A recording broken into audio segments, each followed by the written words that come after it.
Israel is headed for a strategic defeat in Gaza. I'll explain why, but first let me tell you a little bit about myself and why I can make that statement.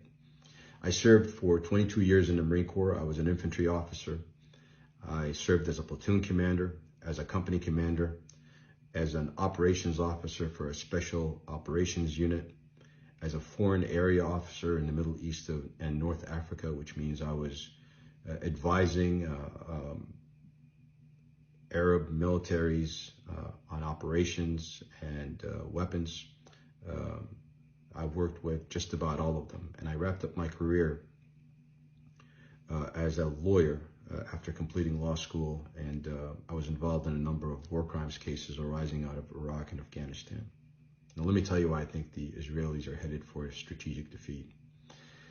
A couple of days ago, Lloyd Austin, the U.S. Secretary of Defense, warned the Israelis that they are headed for a strategic defeat in their attempt to achieve tactical gains. And what that means is the Israelis are fighting in Gaza to win little pieces of territory.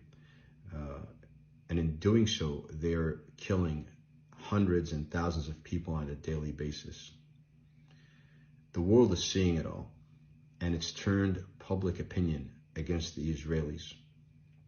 Now, not everybody, but people that may have been neutral before or even supported Israel are turning against them because of the atrocities that are being committed, the genocide that's being committed in the name of self-defense, which they have no right to begin with. And so Israel is destroying Gaza, it's killing civilians, but it cannot state one strategic objective that it has achieved. What are those strategic objectives? They haven't freed any hostages. They can't point to any Hamas leaders that they have killed or captured. And they have not destroyed Hamas. In fact, on the contrary, people support Hamas even more, even outside Gaza and Palestine. And so as Israel continues its path of destruction and murder of civilians, it's going to reach a point where it's got nowhere else to go. Killing does not win wars, and it is not achieving any strategic objectives. It's going to be forced to stop.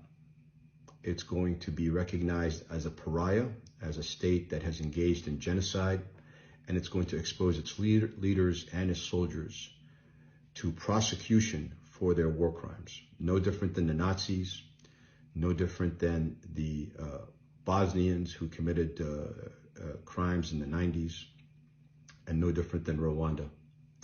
And so as this war continues and Israel fails to achieve any meaningful strategic objectives, it is going to be faced with ultimate defeat. And you all see it.